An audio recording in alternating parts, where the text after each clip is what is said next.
Bonsoir à tous. À quelques jours de l'entrée dans l'Avent, nos cœurs se tournent vers la Terre Sainte pour les trois monothéismes. Et nous avons la joie d'accueillir ce soir le custode de Terre Sainte, le frère Francesco Patton. Il nous partagera dans quelques instants ce que vivent les chrétiens, en particulier en Israël et dans les territoires palestiniens depuis le début de la pandémie, alors que des pèlerins commencent tout doucement à revenir sur place. Mais pour commencer, quelques repères géographiques. Aujourd'hui, la Terre Sainte recouvre pour l'essentiel l'État d'Israël et la Cisjordanie. Il faut y ajouter le territoire du Golan, la bande de Gaza, le sud du Liban, une partie de la Jordanie et l'Égypte. Jérusalem en est la ville la plus importante car Jésus y est mort et y est ressuscité. Côté population, selon le Bureau central des statistiques israéliens, Israël compte 9 millions d'habitants, dont 2 millions de Palestiniens d'Israël. En Palestine, entre la Cisjordanie et la bande de Gaza, il y a 5 millions d'habitants. En Terre Sainte, du point de vue religieux, les chrétiens israéliens représentent un peu moins de 2% de la population. À cela s'ajoutent 150 000 migrants venus de plusieurs pays, dont l'Érythrée, l'Éthiopie et les Philippines. Les chrétiens palestiniens, eux, sont au nombre de 50 000 et représentent autour d'1% de la Frère Francesco Patton, buonasera. Bonsoir. Bonsoir. Merci beaucoup d'être avec nous. Alors, quelques mots pour faire un peu mieux connaissance avec vous. Vous êtes italien, originaire de Trente, dans le nord-est de l'Italie. Vous êtes depuis 5 ans et demi custode de la Terre Sainte, c'est-à-dire le supérieur majeur des franciscains de presque tout le Moyen-Orient. La custodie, elle est vaste. Elle a juridiction sur les territoires d'Israël, de Palestine, de Jordanie, du Liban, d'une partie de l'Égypte, de Chypre et de Rhodes. Et Chypre, justement, parlons-en brièvement. Dans quelques jours, vous y accueillerez le pape François. Qu'attendez-vous de ce voyage ? Que ce voyage soit un voyage significatif pour la petite communauté chrétienne, catholique, présente à Chypre. À peu près 30 000 personnes, 30 000 maronites et quelques latins. Et aussi un moment important d'un point de vue œcuménique, c'est-à-dire que la rencontre avec la communauté orthodoxe, qui est la majorité des fidèles, et aussi un regard vers les problèmes politiques de l'île, qui depuis 1974 est divisée entre la partie occupée par la Turquie et la partie de langue grecque. Espérons que la visite du pape François puisse réouvrir le dialogue entre les deux parties de l'île et puisse rendre possible un chemin de réconciliation qui avait commencé il y a quelques années et qui se bloque un petit peu. Qui sera évidemment couvert par une équipe de KTO et que les téléspectateurs pourront vivre en direct. Alors pour revenir un petit peu à la zone plus précisément d'Israël et de Palestine. Évidemment, on a tous en tête les lieux saints, les grands lieux saints, le Saint-Sépulcre, la basilique de la Nativité à Bethléem, l'église de l'Annonciation à Nazareth. Et les franciscains, eh bien, depuis 800 ans, en sont les gardiens. Vous nous parlerez évidemment de cette mission, mais les franciscains, ils ont aussi une mission pastorale donc, auprès de l'église locale dans 22 paroisses, au service des chrétiens de langue arabe, hébraïque, grecque, mais aussi des migrants. Une mission aussi sociale, en aidant la petite communauté chrétienne à rester sur place de manière tout à fait concrète avec évidemment les écoles, une dizaine qui sont présentes, et puis aussi une aide au logement pour les chrétiens. Et enfin, les franciscains sont auprès des populations les plus fragiles. Alors on va revenir évidemment à cette actualité qui nous a tous touchés depuis 20 mois, cette pandémie qui n'a pas épargné évidemment la Terre Sainte. Mais il y a un signe d'espérance puisque depuis peu, eh bien, les pèlerinages reprennent tout doucement, et ce, depuis quelques mois. Et les procédures d'entrée, en tout cas, se sont considérablement simplifiées depuis le 1er novembre. Des groupes sont en particulier attendu pour les fêtes de Noël. Les pèlerins sont donc de retour, même si pour l'instant ce sont surtout des groupes dont le voyage avait été reporté en 2020 et cette année. En tout cas, après 20 mois d'arrêt quasi total des pèlerinages, le retour des groupes en Terre Sainte réjouit tous ceux qui les accueillent. C'est le cas de Fabien Safar, qui est guide sur place depuis de nombreuses années. On écoute son témoignage.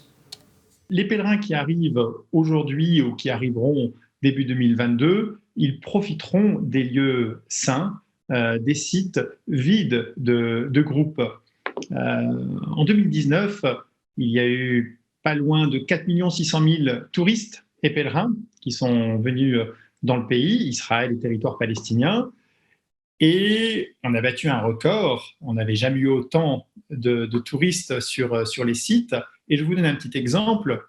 Pour visiter la basilique de la Nativité, pour descendre voir la grotte de la Nativité, il fallait compter pas loin de 3 heures d'attente.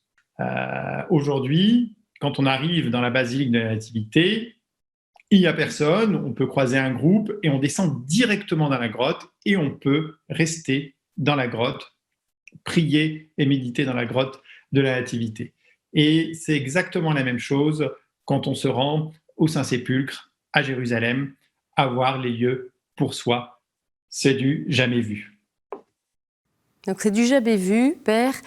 Frère, cette expérience-là, de se trouver devant ces lieux, quasiment seul, ça doit être tout à fait surprenant. Vous l'avez vécu aussi vous-même. Certainement.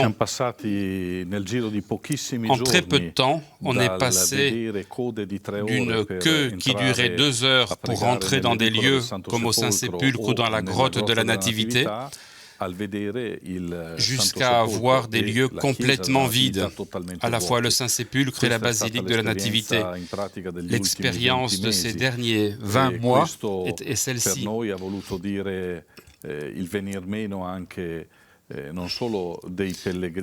Et pour nous, cette absence de pèlerins, de ces fidèles qui viennent du monde entier, mais ça veut dire aussi pour la communauté chrétienne de Bethléem, il y a des ressources économiques, des travaux qui manquaient cruellement. Les ressources économiques étaient catastrophiques. Et donc, la situation pour la ville de Bethléem et pour les chrétiens de Bethléem, la situation était dramatique. Depuis 20 mois, nous continuons à maintenir les lieux parce que ça fait partie de ce mandat que le Saint-Siège nous a donné, de vivre dans les lieux saints. Le pape Clément VI d'Avignon, en 1342, nous demande de vivre dans les lieux saints, d'y prier, pour que ce soient des lieux toujours vivants. Mais il est évident que lorsque les pèlerins manquent, on prend conscience. Et on en prend conscience encore plus à Bethléem ou en vieille ville de Jérusalem, où le pèlerinage est la principale ressource économique. Et cela touche tous les aspects. Par exemple, à Bethléem, si les familles chrétiennes n'ont pas de ressources, elles n'arrivent pas à soutenir les dépenses, la scolarité de leurs enfants. Et en tant que custodie de Terre Sainte, on a essayé de continuer à accueillir même des élèves qui ne pouvaient pas payer la scolarité des écoles, d'essayer de pourvoir des tablettes pour les familles plus pauvres pour qu'elles puissent continuer à participer au programme scolaire depuis leur maison. On a également fait des efforts pour payer les salaires des professeurs malgré l'absence de cours. Donc depuis 20 mois,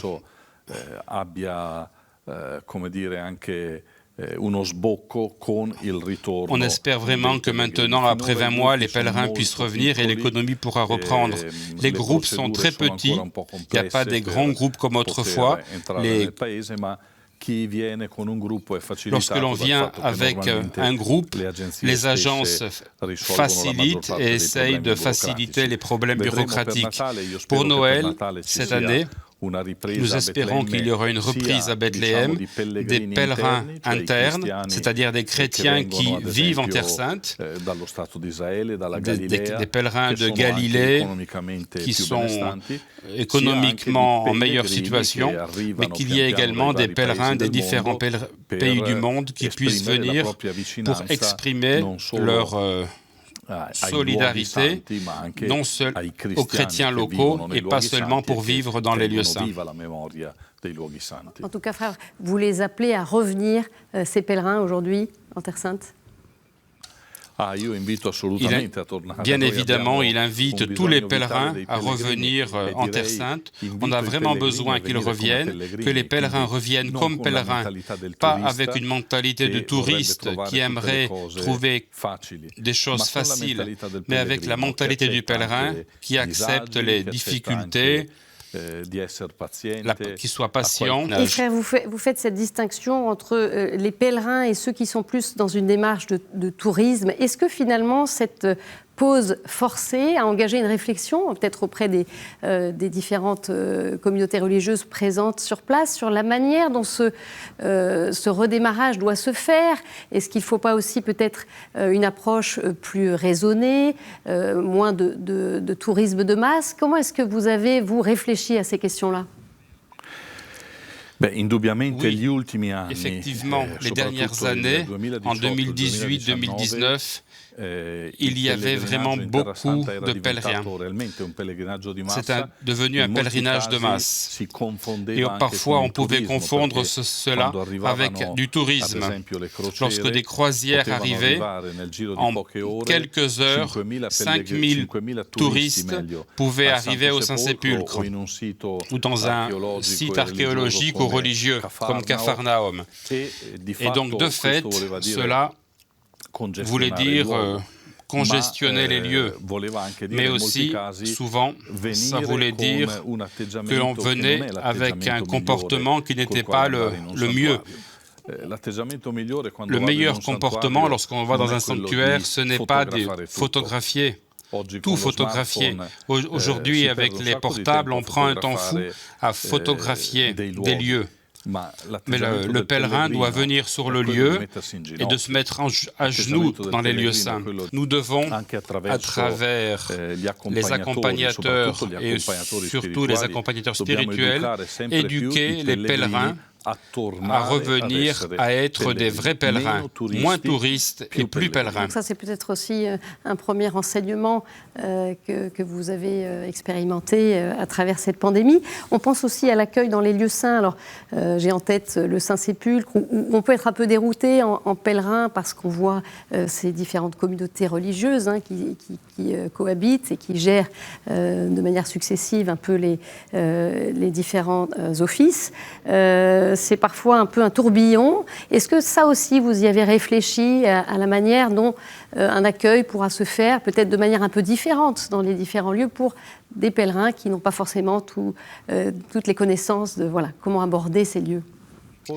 Au Saint-Sépulcre, en effet, on aperçoit l'Orient et l'Occident qui prient de façon alternative et c'est un lieu où on peut apercevoir la richesse des rites qui sont présents et qui, pendant le premier millénaire, se sont diffusés dans toute l'Église.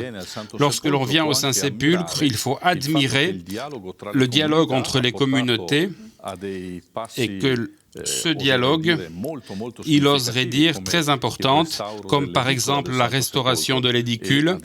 Et maintenant, on va commencer la restauration du sol et de l'infrastructure de la basilique du Saint-Sépulcre, pour que la basilique soit plus accueillante.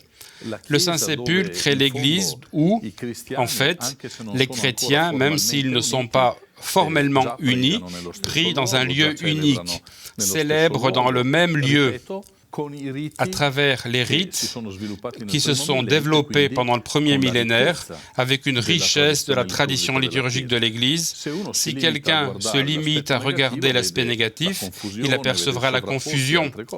Mais si on regarde d'un point de vue positif, on aperçoit qu'il y a quelque chose qui n'existe nulle part ailleurs. Vous évoquiez la situation des chrétiens qui ont beaucoup souffert. On va entendre le témoignage justement d'un chrétien palestinien. On le disait, ces chrétiens qui vivent essentiellement du tourisme religieux ont subi de plein fouet la crise économique. On écoute le témoignage d'un propriétaire de magasin d'artisanat à Bethléem, témoignage recueilli par nos confrères du Christian Media Center. L'année dernière, c'était la plus difficile année qu'on a à vivre ici. Vous savez, en Palestine, on a beaucoup de guerres, beaucoup de problèmes politiques, mais jamais c'était très mal ou une catastrophe comme celle-là, parce que ça fait un peu, on parle d'une année, 8 mois à peu près. On est fermé, on a notre magasin sur la place, c'est fermé. On a l'atelier avec les ouvriers, c'était très difficile pour laisser toutes les ouvriers. Normalement, on a 11 ouvriers, maintenant on a seulement 5. On essaye pour continuer, on essaye toujours, on est seul. Et c'était très difficile. Pas seulement moi, hein. Vous parlez 90% de Bethléem, c'est touriste. Il n'y a pas de touristes, on ne travaille pas, on n'a rien du tout. Peut-être cette Noël, on va avoir un peu de touristes. Nous, on attend les gens qui viennent comme avant, que ça retourne un peu. Pour nous, on travaille maintenant sur l'Internet. On vend sur l'Internet, c'est comme ça, on expédie. Mais ce n'est pas assez pour nous pour vivre. Peut-être ça va être tout ça fini très très vite parce que c'est une grande catastrophe pour l'économie à Bethléem. Frères, les chrétiens, est-ce qu'ils vont pouvoir, selon vous, recommencer à vivre de leur travail ou est-ce qu'il faut inventer de nouvelles manières aussi d'avoir des ressources? Voilà. Est-ce qu'il y a eu aussi une créativité peut-être qui s'est déployée durant cette pandémie? Pendant la pandémie, il y a eu une partie qui a vraiment été pénalisée. Tous ceux qui travaillaient dans le monde du tourisme et des pèlerinages, toutes ces personnes-là, dans les hôtels, tous ces gens-là étaient sans travail pendant 18 mois. La communauté chrétienne, il faut une attention plus importante vis-à-vis de ces produits artisanaux. Ce sont des produits importants, bois d'olivier, céramique, nacre, que les artisans de Bethléem font depuis des siècles à Bethléem. Il y a des familles qui, depuis 4-5 siècles, ont transmis un style et une passion et d'artisanat. Donc on espère que la communauté chrétienne, à l'occasion de l'Avent, du Noël, puisse penser offrir une crèche, pourquoi pas, et puisse acquérir par Internet des statues, des crèches, et des produits de l'artisanat local de Bethléem. Voilà une créativité qui pourrait être faite aujourd'hui. Et vous avez aussi, bien sûr, été très présents, les franciscains, auprès des plus fragiles dans cette crise, avec une aide sociale importante, alors que vous-même étiez évidemment confrontés à cette crise. Quelques mots aussi, pour terminer, sur plus globalement le climat aujourd'hui sur place. Alors on se souvient des épisodes de mai, des violences qui avaient éclaté après l'expulsion de familles palestiniennes dans le quartier de Sheikh Jarrah à Jérusalem. Voilà, qu'est-ce que vous pouvez nous dire du climat actuel en ce moment ? Le climat aujourd'hui est plus serein. En mai, le problème, c'est qu'un équilibre qui a été difficile d'acquérir s'est rompu.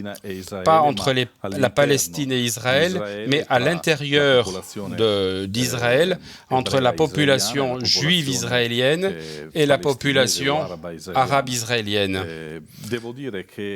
Je dois dire que le langage politique, aujourd'hui, a un petit peu changé. Le nouveau gouvernement, le nouveau Premier ministre, qui refute explicitement un langage de violence qui avait caractérisé la politique dans les dernières années. On espère que cela puisse contribuer à pacifier les choses, mais pour le futur, chacun de nous, on espère pouvoir passer, transformer le fait de vivre ensemble de façon forcée à une solution réelle de ce qu'est le fait de vivre ensemble en Israël et Palestine. Comme le pape François a rappelé, il faut mettre ensemble plusieurs dimensions. La dimension de la vérité historique, le pardon et aussi la justice. Et les chrétiens, dans tout ça, c'est ma dernière question.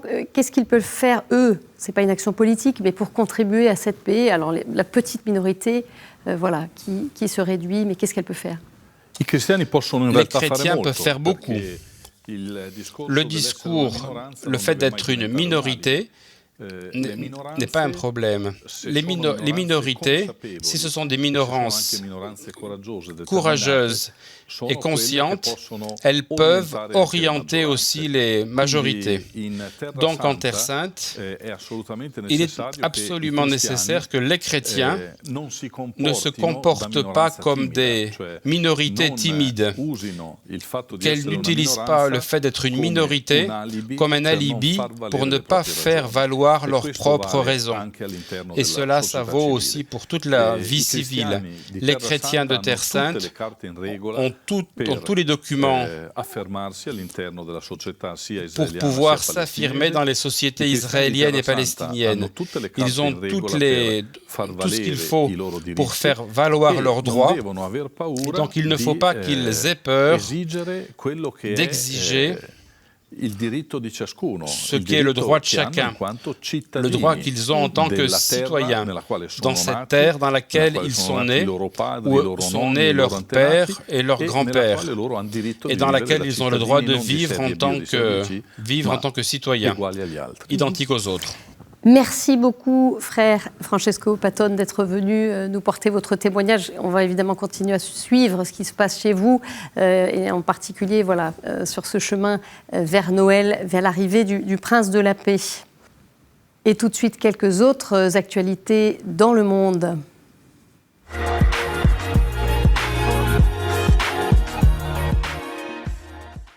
La fondation ACAT, Action des chrétiens pour l'abolition de la torture, a remis il y a quelques jours la 7e édition de son prix des droits humains à maître Armel Nyongere, le président de l'ACAT Burundi, association interdite par le régime depuis 2016.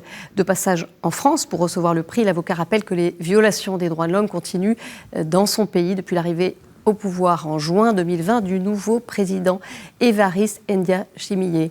Lui-même a été condamné par contumace à la prison à perpétuité et vit en exil en Belgique. On l'écoute. Sur une période seulement de 15 mois depuis l'accession au pouvoir du président Évariste Ndayishimiye, et les organisations des droits humains ainsi que la CAT Burundi ont documenté 695 cas d'assassinat, et toutes ces violations se commettent dans une impunité totale. Moi, en tant qu'avocat et en tant que défenseur des droits de l'homme, j'ai une crainte que la situation puisse s'empirer, et vu comment ces derniers jours, il y a beaucoup d'arrestations, beaucoup de disparitions forcées, et alors qu'il y a la justice, il y a la police, et qui devrait diligenter des enquêtes et poursuivre les présumés auteurs de ces violations. Donc, il faut que le président en place, le président Ndayishimiye, puisse mettre en place des mécanismes pour lutter contre l'impunité. Un prêtre indien récompensé pour sa défense des minorités religieuses. Le père jésuite Cédric Prakash, journaliste et écrivain, recevra le 1er décembre le prestigieux Luis Carreno Award for Excellence in Journalism. Un prix qui vient récompenser ses écrits contre la violence intercommunautaire et le fondamentalisme qui gagne du terrain dans le sous-continent indien. Selon le père Prakash, depuis l'arrivée du BJP au pouvoir en Inde en 2014, les minorités religieuses du pays, en particulier les musulmans et les chrétiens, subissent des attaques constantes, intimidations, menaces ou encore emprisonnement illégal. En 2021, plus de 300 agressions contre des chrétiens ont été enregistrées dans tout le pays. Et tout de suite, place comme chaque semaine à notre chronique du monde.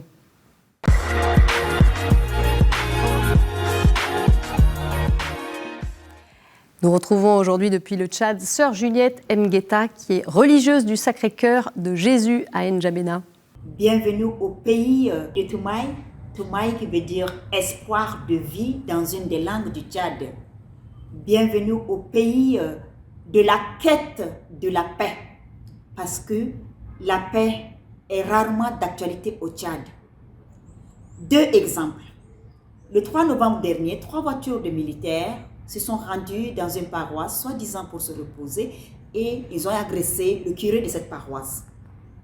Le 11 novembre dernier, un élève d'un établissement appelé établissement Toumaï, c'est-à-dire espoir de vie, a assassiné froidement le surveillant avec de l'arme blanche et les professeurs sont partis au niveau national 3 jours de grève. La question qui se pose, c'est la question de la transmission des valeurs humaines dans la famille. La question des parents ou des modèles, des mentors dans le comportement pour que les jeunes puissent imiter et copier. Ces questions ne sont jamais d'actualité. Pourquoi? Parce que la tendance est beaucoup plus à la violence qu'à un comportement de non-violence, qu'à un comportement de paix. Cette paix qui doit se vraiment répandre au niveau de la nation commence d'abord dans le cœur de tout être humain, de tout Tchadien, avant de se remettre au niveau national. Voilà la quête de cette paix et nous œuvrons en accompagnant les familles pour cette quête de paix. Voilà, c'est la fin de cette édition. Vous pouvez la retrouver sur notre site et nos réseaux sociaux. Je vous remercie de votre attention. Très bonne semaine à tous. À jeudi.